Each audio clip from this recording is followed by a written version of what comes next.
삶의 모습들이 사람들을 감동시키고 이 세상을 변화시킬 수 있는 아주 강한 영향력을 나타낼 수 있음을 우리는 누구도 부인할 수가 없습니다. 그럼에도 불구하고 우리가 진정으로 이 세상을 감동시키고 또 세상을 바꾸고 변화될 수 있는 그러한 능력을 가진 사람을 만난다는 것이 참으로 쉽지 않은 일임도 우리가 공감하는 것이라 그렇게 생각합니다. 여러분, 어떻게 하면 이 세상의 사람들을 감동시키고 또 그래서 이 세상을 변화시키고 바꿔나갈 수 있는 그런 삶을 살아갈 수 있을까라고 하는 것입니다. 2019년 새해를 시작하면서 우리 하늘샘 교회가 달려가야 할 목표, 우리 교회가 꼭 이루고 싶은 목표가 있지요. 그것은 바로 하나님과 이웃, 이 세상을 감동시키는 그러한 우리 하나님의 교회가 되어지기를 바라면서 우리 올해의 목표를 세웠고 또 그에 따라서 우리 주제 말씀도 이렇게 정했습니다. 우리 마지막 네 번째 주일 함께 주제 말씀 다시 한번 읽어보시죠. 2019 한 번 더 해보시죠. 2019 우리의 삶이 우리 하나님을 감동시키고 그 감동하신 하나님께서 우리에게 능력을 부여주셔서 이 세상 사람들을 감동시키고 변화시키고 세상을 참으로 하나님 기뻐하시는 곳으로 바꿔나가는 그러한 삶을 살기를 바라면서 말씀을 묵상하고 있습니다. 그래서 지난 1월 첫 번째 주일에는 우리가 먼저 하나님을 감동시키기 위해서는 하나님께 최고의 예배를 드리는 온전한 예배자가 되어야 함을 말씀드렸습니다.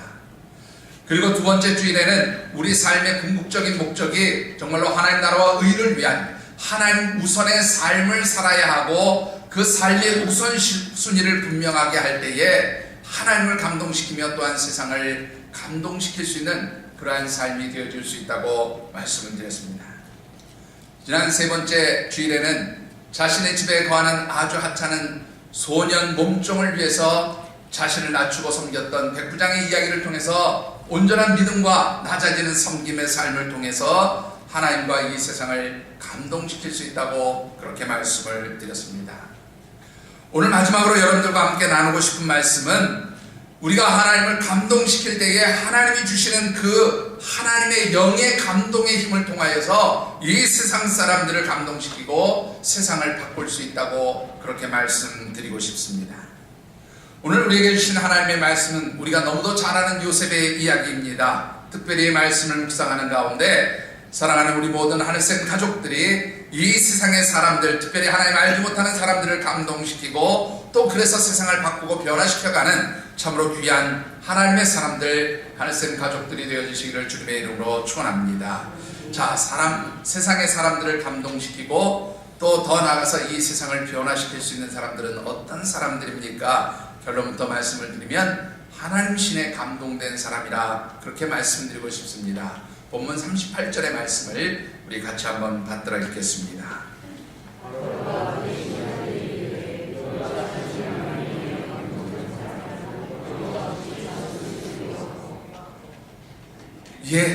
여러분들 오늘 이 말씀을 보시면 바로가 요셉을 뭐라고 표현하냐면 하나님 영에 감동된 사람이다 그렇게 표현하고 있어요. 여러분들이 잘 아시는 대로 이 말은요, 요셉이 보디발의 아내의 누명을 쓰고 옥에 갇혔다가 이제 그 술 맡은 관원장, 떡 맡은 관원장의 꿈을 해석해 주었지만 살아남았던 술 맡은 관원장이 까마득하게 잊고 있다가 바로의 꿈 때문에 이 요셉을 기억해낸 술 맡은 관원장의 소개로 이제 요셉이 애국왕 바로 앞에서 그의 꿈을 해석해 준 뒤에 이 바로왕이 요셉을 부른 호칭입니다. 바로 하나님 신에 감동된 사람, 그렇게 이 요셉을 호칭하고 있어요. 자, 이 하나님 신이라고 하는 말은요, 원문 히브리어 원문 성경은 여러분들이 잘 아시는 이 하나님 신, 하나님 영 같은 말이죠. 이 말은 다 아시는 대로 루아흐라고 하는 단어를 씁니다. 이 루아흐라고 하는 단어는 어떤 단어인가 하면 여러분들 하나님께서 태초에 천지를 창조하시니라, 그리고 사람을 만드시고 그 코에 생기를 불어넣으셨다, 하나님의 영을 불어넣으셨다, 바로 그때 쓰는 단어가 바로 이 루아흐라는 단어입니다. 그러니까 이 하나님의 신, 하나님의 영은 신약적인 개념으로 표현하면 뭐라고 표현할 수 있냐면 성령 하나님, 그렇게 표현하면 아주 정확할 것 같아요. 그러니까 하나님의 신에 감동되어 있다라는 말은 하나님의 신이신 성령 하나님께서 그를 감동시켰다, 그런 말이에요.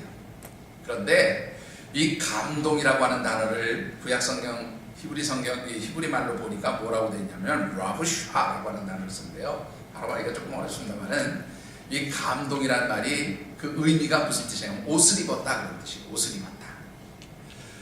여러분, 우리가 옷을 입고 있으면 우리 몸, 우리 육체가 이 옷으로 완전히 둘러싸여 있고 보호함을 받는 상태가 되지요. 그러니까 하나님의 영에 감동이 되었다라고 하는 말은 다른 말로 표현하면 하나님의 영이 우리의 삶을 마치 옷 입고 있듯이 그렇게 다 싸고 있다, 그런 의미가 되어집니다. 그런데 이 말씀을 좀 더 분명하게 살펴보도록 하기 위해서 신약 성경을 한번 찾아보시면 좋겠는데, 여러분들 가지신 로마서 3장 14절의 말씀, 우리 영상 자료를 보면서 같이 한번 받들어 읽겠습니다. 로마서 13장 14절입니다. 같이 받들어 있습니다.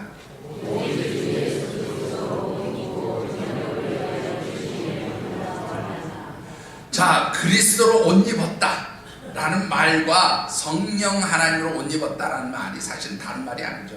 하나님의 영이 우리를 사로잡고 있다, 그런 말이에요. 그런데 하나님의 영이 우리를 사로잡고 있다는 이 상황을 뭐라고 표현하고 있는가 하면 정욕을 위하여 육신을 동하지 않는 삶이라, 그렇게 표현을 하고 있어요. 자, 여러분들, 이 육신의 일을 동하지 말라는 말은 육신적인 일을 위해서 무엇인가를 계획하지 말아라, 그런 뜻인데요. 그 육신적인 일이라는 것은 뭐냐면 나의 육체적인 소욕과 육신의 정욕을 만족시키기 위해서 무엇인가를 계획하고 그런 것들을 위해서 힘쓰지 말아라, 그런 뜻입니다. 자, 이 말씀을 가지고 요셉의 생애를 살펴보면 왜 요셉이 하나님의 영에 감동된 사람이라고 인정을 받았는가 하는 것을 아주 분명하게 알 수 있지요. 여러분들, 이 요셉이 그 애국 왕의 감옥에 갇히게 되었던 결정적인 이유가 무엇입니까? 바로 그가 종으로 기거하던 보디발 아내의 성적 유혹을 받았던 것이죠. 그런데 여러분들, 이 요셉이 보디발 아내의 유혹을 받았을 때의 나이가 대략 한 17, 18세에서 나야 20세를 넘지 않았을 것으로 봅니다. 그러니까 그의 나이로 보면 한참 그야말로 이 성적 욕구가 강할 때의 나이예요. 그런 나이에 여자가 성적인 유혹을 합니다. 그런데 그것을 단호하게 거절할 수 있었다. 바로 육신의 정욕을 구하지 않는 삶을 살았다, 그렇게 말씀드릴 수가 있죠. 여러분들, 이 요셉의 경우에 있어서 육신의 정욕을 구하지 않는 것이 성적인 모습으로 나타났지만, 여러분들, 하나님의 백성들에게 있어서 육신의 정욕을 구하지 않는 것은 참으로 다양하게 나타날 수 있습니다. 여러분들, 세상에 나가서 열심히 땀 흘려서 수고하시고 그래서 물질의 소득을 거두어 드립니다. 왜 물질, 그 돈을 벌고 계십니까? 또 여러분들, 열심히 땀 흘려서 운동하시고 그래서 내가 건강하게 되어지기를 원하면서 여러분들 열심히 땀 흘리고 운동하고 그렇게 수고하시잖아요. 그 하는 일의 목적이 무엇입니까? 여러분들, 열심히 공부하고 또 그 공부한 내용을 가지고 상급 학교를 진학해서 더 많은 학문과 지식을 배우고 더 많은 지식을 배워서 더 높은 자리, 높은 지위로 나아가기를 힘쓰는 분들도 있습니다. 왜 그렇습니까? 여러분들, 우리가 세상에 하는 모든 일들은 사실 다 비슷해요. 여러분들이 하는 것이나 세상 사람들이 하는 것이나 차이가 별로 없습니다. 다 열심히 나가서 땀 흘려 수고해서 돈을 벌고 건강도 유지해야 되고 또 여러분들 사회적으로 더 높은 자리로 그렇게 우리가 승진하기도 하고 나아가기도 하는 것을 원합니다. 중요한 것은 그렇게 하는 이유와 목적이 어디에 있느냐는, 육신의 정욕을 위한 삶과 또 정말로 하나님을 기쁘시게 하는 삶, 성령 하나님에 감동된 사람들의 삶의 차이점이 뭐냐면, 궁극적으로 말하면 목적의 차이가 있는 거예요. 삶의 목표가 다른 거예요. 여러분들 육신의 건강을 위해서 열심히 운동합니다. 여러분들이 열심히 땀 흘려서 정말로 체력을 키웁니다. 이유가 무엇입니까? 내가 잘 먹고 잘 살기 위해서. 늙어서까지는 아프지 않고 그냥 이 세상에 있는 모든 즐거움을 다 누리고 살기 위해서 내가 열심히 운동하고 체력을 관리한다. 그것은 바로 육신의 정욕을 위한 삶이 됩니다. 내가 열심히 땀 흘려 수고하고 내게 건강 주신 것, 하나님 영광에서 하나님 기쁘시게 하는 일을 위해서, 하나님 나라와 의를 위해서 내가 이 주신 건강 사용하겠습니다 라고 고백하면 그것이 바로 영적인 삶이 되어집니다. 여러분들 왜 열심히 돈 버십니까? 돈 버는 건 나쁜 일 아니에요. 문제는 그 번 돈 가지고, 여러분들에게 있는 물질을 가지고 세상적인 쾌락과 즐거움을 위해서 그 물질을 사용하면 그것은 육신의 정욕을 도모하는 일이 되어지는 것이죠. 그러나 그 여러분들에게 있는 물질을 가지고 하나님을 기쁘시게 하며 하나님 나라와 의를 위해서, 하나님의 영광을 위해서 사용되어 줄 때 그것은 영적인 일이 되어진다고 하는 것입니다. 우리가 이 세상에서 세상 사람들과 하는 모든 일들이 다 대동소이해요. 가장 중요한 것은 우리의 삶의 목적, 삶의 목표가 어디에 있느냐 하는 것입니다.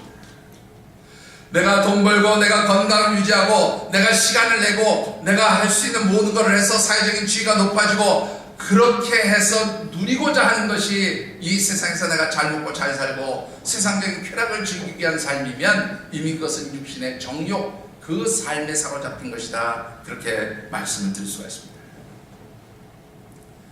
여러분들, 우리가 왜 육신의 정욕을 구하는 그런 일들을 하지 않으면서 살아야 할까요? 여러분들 고린도전서 3장 16절과 17절의 말씀 우리 같이 한번 받도록 읽겠습니다. 고린도전서 3장 16절 17절입니다.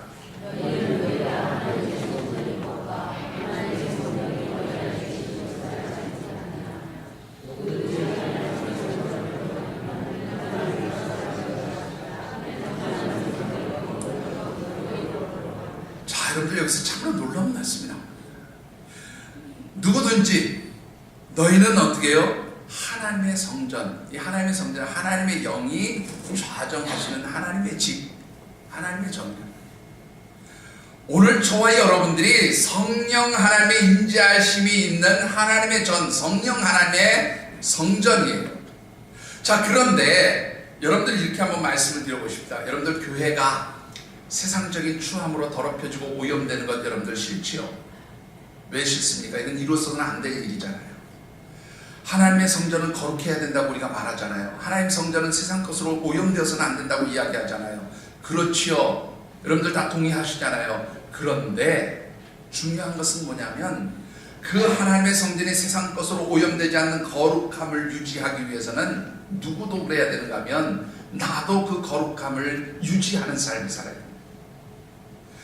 여러분들이 하나님의 백성으로서 거룩한 삶을 사는 것, 그게 바로 육신의 정욕을 따라 살지 않는 삶인 거예요. 하나님 기쁘시게 하는 일에 내 삶의 목표가 있고 내 비전이 있고 내 꿈이 있는 그런 삶을 사는 것이 바로 육체적 소욕을 따라 살지 않는 것이고 하나님을 기쁘시게 하는 삶이 되는 것이지요. 바로 그런 삶을 가지고 하나님 성전에 올 때 이 하나님 성전이 거룩해지는 겁니다.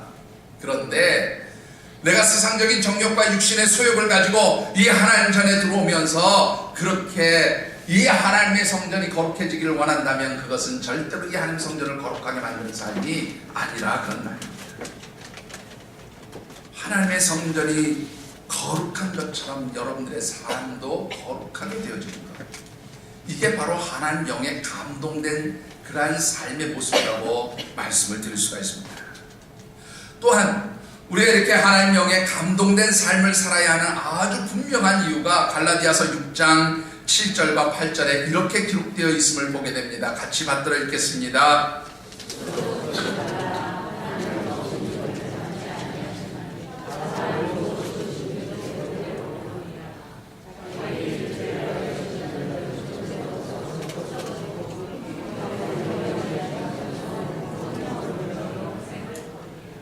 여러분들 분명히 말씀하잖아요.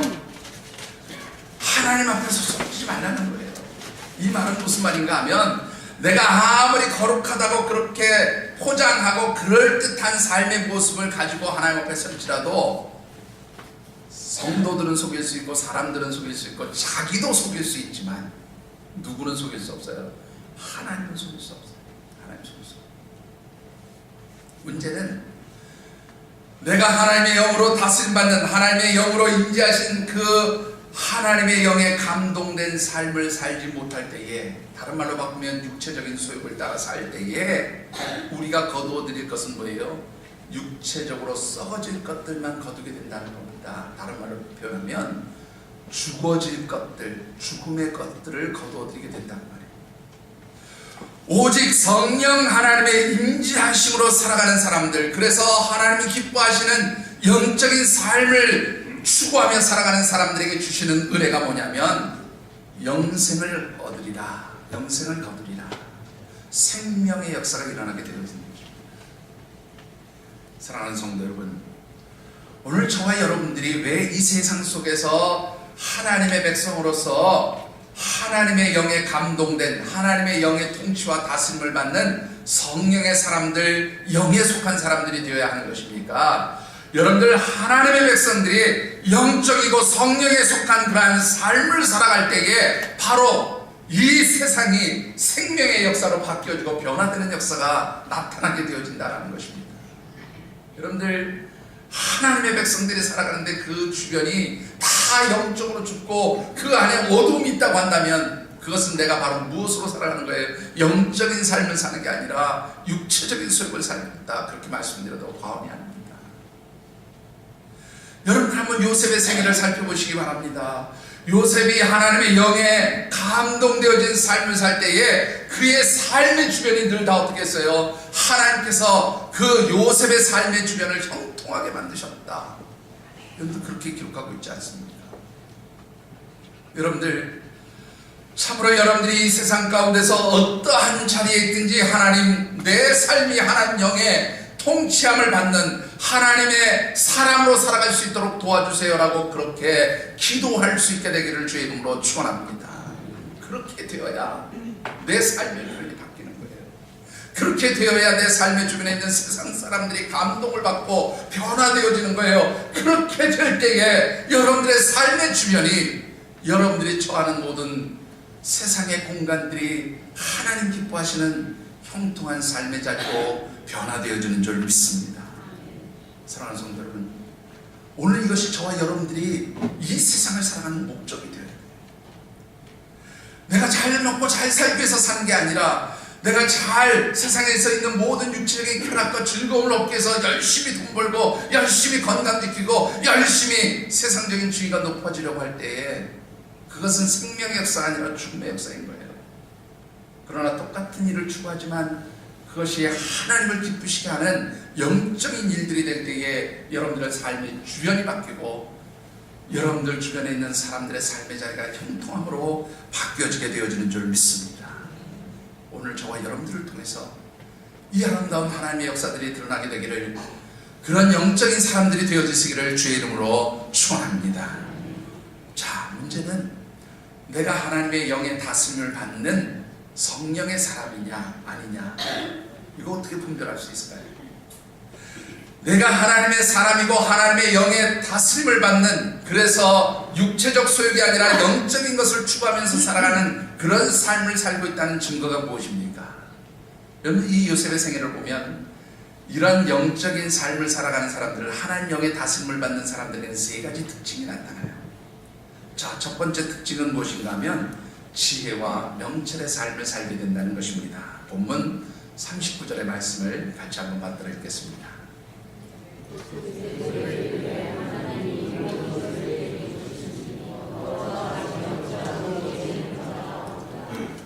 예, 바로와 애굽의 모든 대신들, 애굽의 모든 지혜자들이 인정하는 게 너와 같이 명철하고 지혜로운 사람이 없다, 그렇게 인정합니다.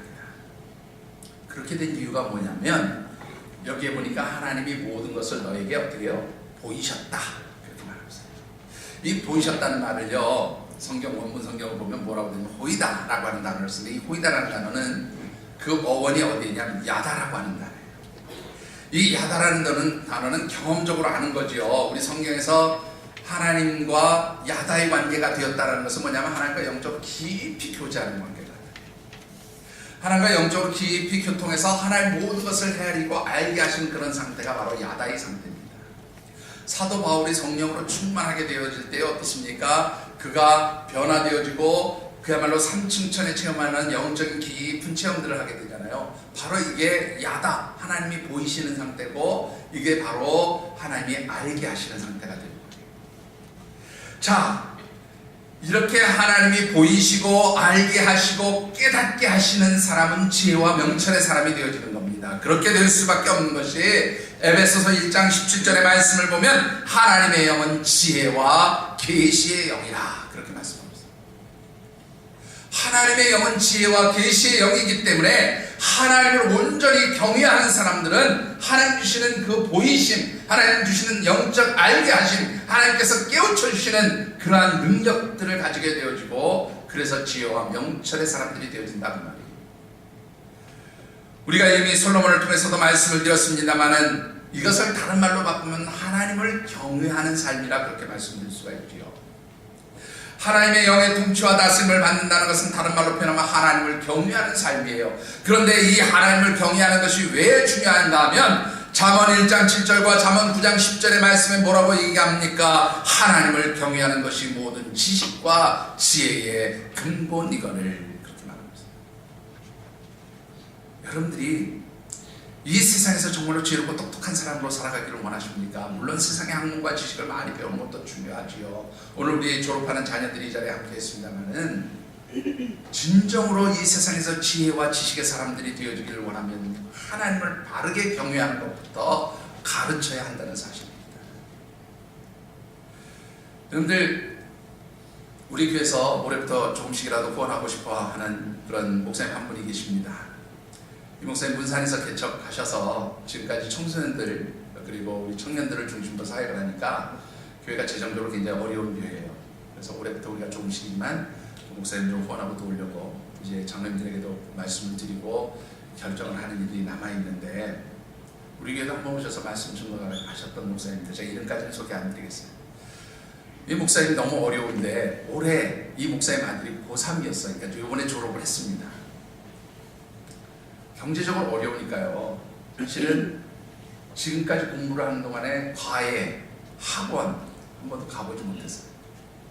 근데 이 아이가 문산에서 계속 전교 1등만 합니다. 이번에 뭐 남들은 하나만 돼도 감사하다고 하는 인서울 내노라 하는 대학 4개 합격을 했어요. 어디로 갈까 그거 고민하고, 결국은 뭐 최종적인 학교는 연대 국문과 택해서 이제 진학을 결정했는데요. 이 아버지가 하는 일은 하나님이 키우셨습니다. 학원 안 보냈어요. 보낼 돈이 없어서 보내죠. 근데 이 아이가 주일이면 철저하게 그냥 하나님 중심으로 살면 살아요. 하나님 기쁘시게 하는 삶이에요. 하나님 교회 일꾼도 없잖아요. 그러니까 자기가 와서 교회 일도 하고 자기가 와서 봉사도 하고 뭐 다 친구들이니까 전도도 하고 자기들이 그렇게 헌신하고 수고해요. 하나님 축복하시는 거예요.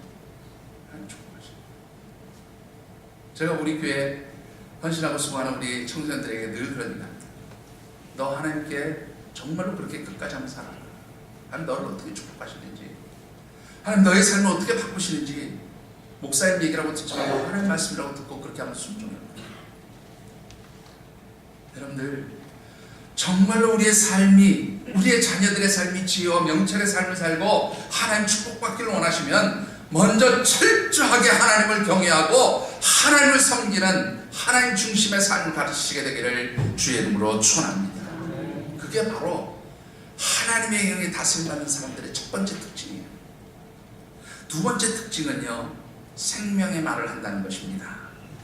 여러분들 45절의 말씀을 보면 이 애굽왕 바로가 요셉의 이름을 사브낫 바네아라, 이 외국식의 이름을 지어줍니다. 이 사브낫 바네아라는 이름의 뜻이 뭘까? 뭐 고대 언어를 연구하는 학자들, 성경 언어 학자들이 다 머리를 싸매고 이 뜻을 해석을 했는데 학자들마다 주장이 다 달라요. 4가지의 해석이 나옵니다. 제가 4가지 해석을 다 설명드릴 수 있는 시간도 없고, 그런데 딱 한 가지, 4가지의 어떤 해석을 택하더라도 결론은 뭐냐면 생명의 풍성함을 가져오는 사람, 그런 말이에요. 생명의 풍성함을 가져오는 사람. 여러분들 조금 전에도 말씀드렸잖아요. 하나님의 영의 다스림을 받는 사람, 성령을 따라 사는 사람들 어떻게 해요? 그가 영생을 거둔다, 생명을 거둔다 분명히 말씀하셨잖아요. 이게 바로 요셉이 하나님의 사람, 하나님의 영의 다스림 받는 사람이었다는 증거라는 거지요. 여러분들 36절의 말씀을 한번 보실까요? 36절 같이 한번 읽어보겠습니다.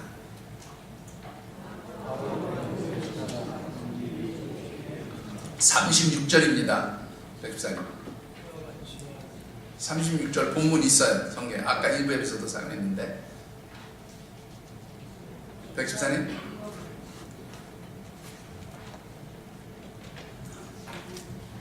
예, 여러분들 성경 한번 보시죠. 예, 36절 같이 한번 읽어주시죠. 시작.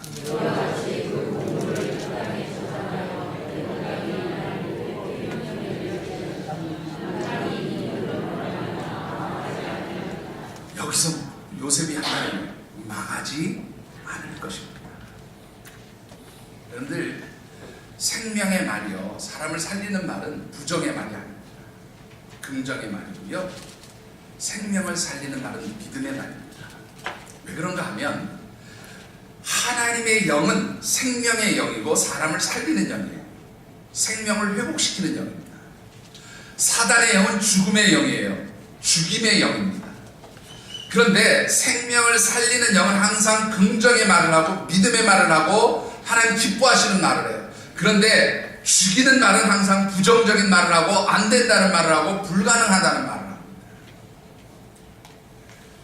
여러분들 하나님의 백성들은 무슨 말을 하든지 믿음의 말이 되어야 돼요.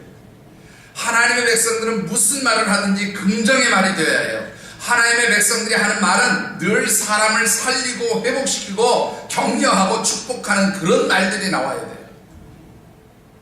하나님의 백성들의 말을 통해서 사람들이 상처를 입고 아파하고 힘들어하면 사실 그 하나님 기뻐하시는 일이 아닙니다. 여러분들 하나님의 기뻐하시는 말을 하는 것은 사실 다른 말로 표현하면 하나님의 성전을 거룩하게 보존하는 일이기도 해요. 여러분 한번 잘 생각해 보세요. 하나님의 성전이 거룩해야 된다고 말씀드렸죠. 서두에 그런 말씀드렸습니다. 이 하나님의 거룩하심을 보존하는 것이 하나님 백성들의 삶의 모습이고 하나님 백성들이 그렇게 살아야 되는 것이죠. 그런데 이 하나님의 성전에서 하나님의 거룩하심을 훼손하는 죽음의 말, 부정의 말, 믿음 없는 말을 하는 것은 이 하나님 거룩하심을 훼손하는 거예요. 분명한 것은 여러분들 제가 다시 한번 여러분들에게 말씀을 드리고 강조합니다. 참으로 감사한 것은 우리 교회 이런 부정적인 말들이 없어서 저는 늘 감사한데요. 여러분들 그럼에도 불구하고 우리가 영적인 경각심을 갖는 의미에서 다시 한번 말씀드리는 것은 하나님의 성전에서는 농담으로도 부정의 말, 상처 주는 말, 정말로 하나님 기뻐하시지 않는 죽음의 말을 하는 것은 여러분들 하나님 거룩함을 훼손하는 죄예요. 굉장히 무섭습니다.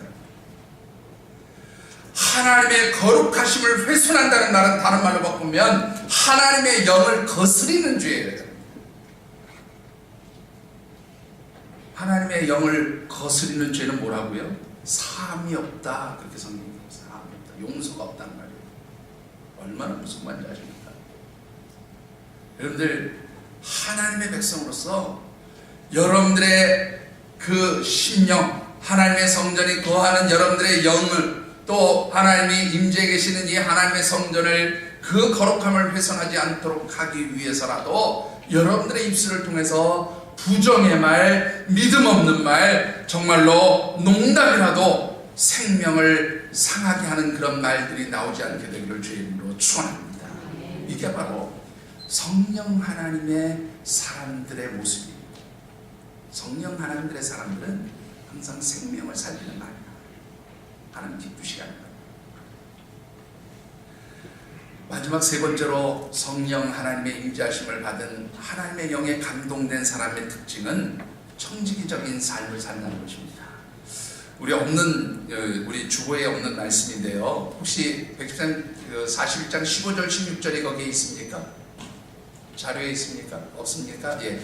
우리 창세기 41장 15절 16절을 보면 요셉이 감옥에서 딱 풀려 나왔을 때 바로가 그에게 묻습니다. 야, 너 꿈 잘 해석한다더라. 내가 들으니까 우리 애굽의 모든 사람들이 그 꿈을 해석하지 못했는데 너 꿈을 잘 해석한다고 하니 지금 나의 꿈을 내가 해석해라. 그렇게 이제 요청을 하지요.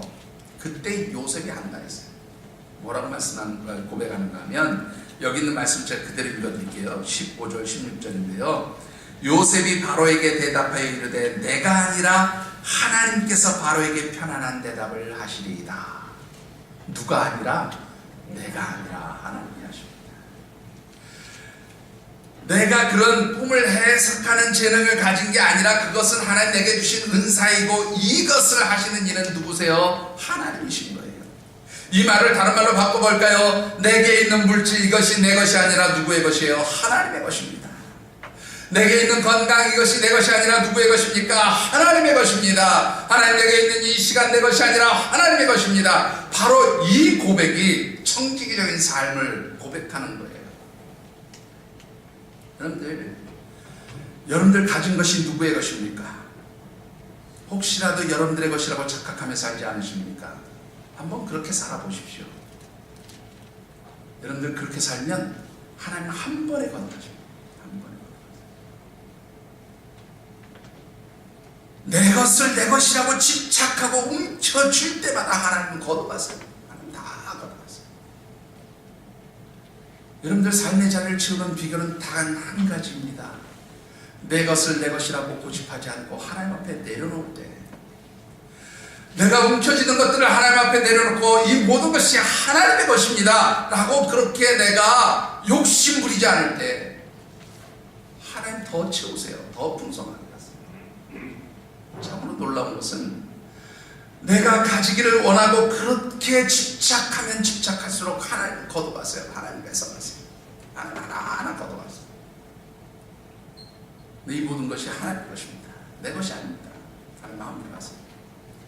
여러분들의 시간, 여러분들의 물질, 여러분들의 건강, 여러분들의 삶 전체가 하나님 나는 이것이 내 것이 아니라 하나님 내게 빌려주셔서 나는 청지기로 이것을 사용할 뿐입니다. 이 고백을 할 때 내 삶의 주인은 내가 아닙니다. 이 고백을 할 때 하나님 나를 쓰시는 거예요. 하나님 나를 축복하시는 거예요. 그런데 이것이 내 것입니다. 하나님 내가 다른 건 다 내놔도 이건 못 내놓겠습니다. 그렇게 해보세요. 그때 어떻게 하나님 걷어가시는 걸 보게 하시는지 체험해보세요. 여러분들이 그것을 경험하게 되면 움켜쥐려고 하지 않아요. 움켜쥐어봐야 소용없다는 걸 알기 때문입니다. 여러분들, 나는 그저 청지기일 뿐이에요. 하나님 내게 주신 것을 빌려서 사용하는 사람일 뿐입니다. 그래서 하나님 언제든지 쓰시겠다고 하면 어떻게 해요? 하나님, 예, 여기 있습니다. 하나님 쓰세요. 이거 하나님 것입니다. 그렇게 내려놓을 때 하나님 축복하시는 거예요. 하나님 더 주시는 거예요. 착각하지 마십시오. 내가 가진 모든 것이 내 것이라고 착각하는 그 순간 하나님이, 그래? 한번 그렇게 살아봐라. 여러분들 참고 말씀 하나 더 읽어보실까요? 고린도전서 6장 19절 말씀입니다. 이제 제 얘기가 아니고 하나님 직접 말씀하시는 거예요. 여러분들 한번 읽어보시죠. 같이 읽어봅니다.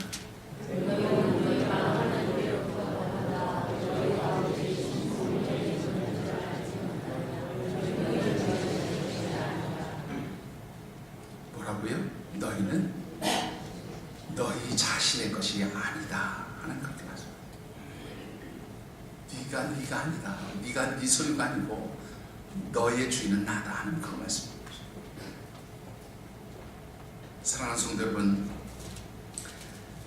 여러분들의 삶에서 진정한 이 청지기적 고백이 나올 수 있게 되기를 주님으로 축원합니다. 내 물질, 내 시간, 내 건강, 내게 있는 모든 것이 다 누구의 것이? 하나님 것입니다. 하나님 것입니다. 하나님 원하시는 대로, 하나님 행하시는 대로, 하나님 기뻐하시는 대로 그렇게 하나님 앞에 내려놓을 때 하나님 그런 사람을 더 채우세요. 더 축복하세요.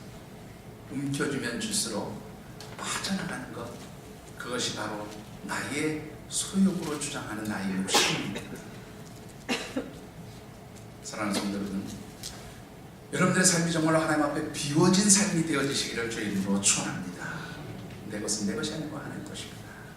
이 고백이 참으로 하나님 감동시키는 삶이 되어지는 줄 믿습니다.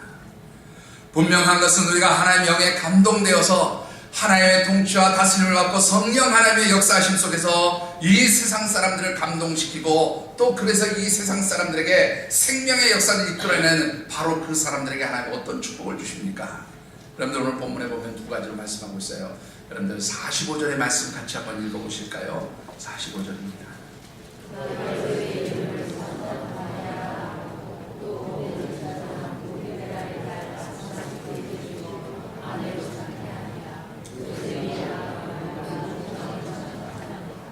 자, 여러분들 여기 보시면 이 바로왕이 그 보디베라의 딸 아스낫을 아내로 주어서 결혼을 하게 하죠.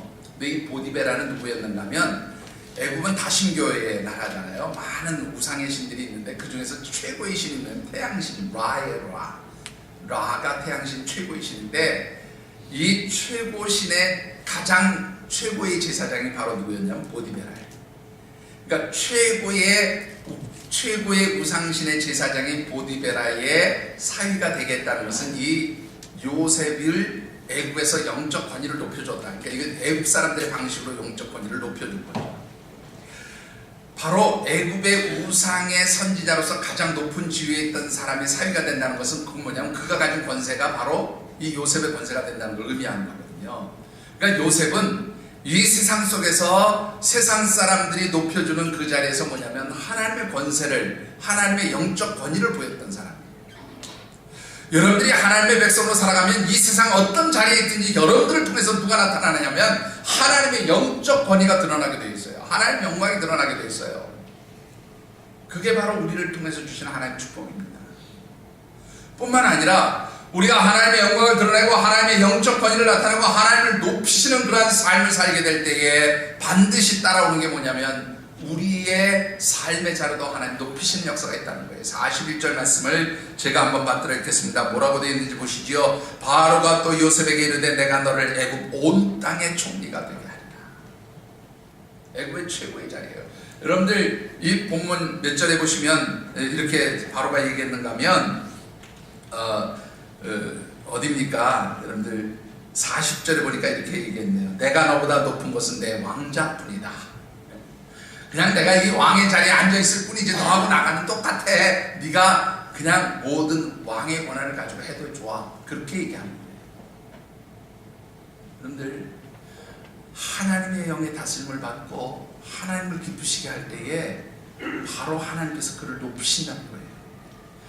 이미 우리가 1월 한 달 말씀을 통해서 쭉 묵상한 내용이 뭡니까? 하나님 나라와 의를 구하는 삶이에요. 먼저 그의 나라와 그의 의를 구하면 너희들이 구하지 아니한 이 모든 것을 더하여 주시리라. 이게 바로 하나님 주신 축복이에요. 여러분들 정말로 하나님 앞에 하나님 우선주의의 삶을 나는 하나님의 청지기입니다라는 그러한 고백 속에서 그렇게 하나님 나라와 의를 위하여 살아가는 하나님의 사람들이 되어지시기를 주의 이름으로 축원합니다. 그리할 때 하나님이 감동하시고 그래서 하나님 감동하신 하나님의 영으로 우리를 감동시킬 때에 우리의 삶이 이 세상을 감동시키고 변화시킬 수 있는 능력의 삶이 되어지는 줄 믿습니다.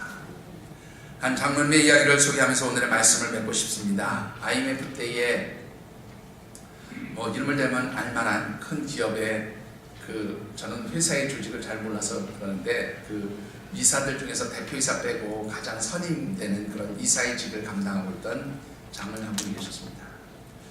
이분이 얼마나 신앙생활을 잘하고 열심히 하셨던 분인지 그 회사에서도 정말로 믿음의 사람, 신앙의 사람으로 소문이 났던 사람인데요. IMF 때 이제 정리해고하는 일이 있었잖아요. 가장 선임 이사로서 이제 그 모든 정리해고 절차를 주관해야 되는 그런 상황이 된 거예요. 근데 이 장로님이 그 시기에 마침 다른 자기의 부하 이사를 데리고 1대1 제자 양육 성경 공부를 하고 있었는데 이제 그 정리해고를 하면서 이 정리해고 대상을 회사가 정한 기준에 따라서 쭉 선정을 해보니까 1순위에 누가 해당하냐면 자기가 해당하는 거예요. 자기가 정리해고 책임자인데 그 회사에서 만든 규정을 가지고 적용을 해보니까 내가 1순위구나 이렇게 자기 스스로가 1순위인 걸 깨닫게 되었고요. 두 번째 나가야 될 사람이 자기가 1대1 제자를 하는 바로 그 사람이 바로 대상이 되더라고요. 얼마나 감동이 됐을까요? 그런데 이분이 그래 이것도 하나님이 원하시는 일인가 보다 그렇게 얘기하고는 그 최고 경영자에게 가서 나는 내가 이렇게 보니 제가 먼저 물러나야 되겠습니다. 제가 이 모든 정리해고 절차를 하고 저도 같이 물러나겠습니다. 그리고 또 누구누구 이사도 같이 이번에 떠나겠습니다. 회사에서는 사실은 믿음의 사람이고 또 성실하게 일했던 사람인데 정리하기는 아깝지만 회사의 형편상 누군가가 정리돼서 나가야 될 상황이고 그랬을 때 그 조건에 1순위에 해당하는 사람이니까 사장님도 말리고 싶어도 말리지 못하면서 그저 고맙다 스스로 그렇게 결정해줘서 감사하다 그리고 3개월의 시간을 줬다 그러면서 3개월 동안 출근 안 해도 좋아 내가 월급 다 줄게 너 직장 하러 와 너 하고 싶은 일 해 그렇게 시간을 줘. 근데 이분이 사장님께 그렇게 얘기했다는 거예요. 제가 지금까지 평생 살면서 좋은 직장 만나서 열심히 일했고 지금까지 내가 생활하는데 부족함 없이 이 직장을 통해서 책을 주셨는데 나머지 그 일들은 하나님께 맡기고 제가 그만두는 그날까지 모든 것 완벽하게 정리하고 끝내겠습니다. 업무 인수하겠습니다. 그리고는 단 하루도 그 3개월 동안 단 하루도 그 어떤 때보다 더 성실하게 더 열심히 더 마지막까지 충성을 다해서 정리해 줬다. 3개월 뒤에 이제 나가야 되잖아요. 나가야 되는데 사장님 다시 부르시더래요. 하는 말이 이보게 자네는 나가긴 나가야 되니까 나가야지만 우리 자회사 사장으로 가게 자회사 사장으로 보내셔서 오히려 더 잘된 그러한 것들을 하나님 앞에 고백하고 간증하는 이야기를 들은 적이 있습니다. 그런데 우리가 하나님의 백성으로서 세상 사람들 앞에서 당당하셔야 돼요. 하나님의 영의 다스림을 받는 사람들처럼 정말로 욕심부리지 마시고 하나님 기뻐하시는 일을 위해서 내 삶을 드리겠습니다. 이런 고백이 저와 여러분들의 고백이 되어지기를 주의 이름으로 축원합니다. 그럴 때에 하나님의 영이 우리를 감동시키시고 그 하나님의 영이 세상 사람들을 감동시키고 그리할 때 하나님의 놀라운 축복의 역사가 저와 여러분의 삶에서 나타나게 되어질 줄 믿습니다. 올 한 해 사랑하는 우리 모든 하늘생 가족들이 진정으로 하나님을 감동시키시고 그 감동하신 하나님의 영으로 우리를 감동시킬 뿐만 아니라 그 하나님의 영이 이 세상 사람들을 감동시키는 정말 놀라운 기적의 역사가 있게 되기를 주의 이름으로 축원합니다. 기도하겠습니다.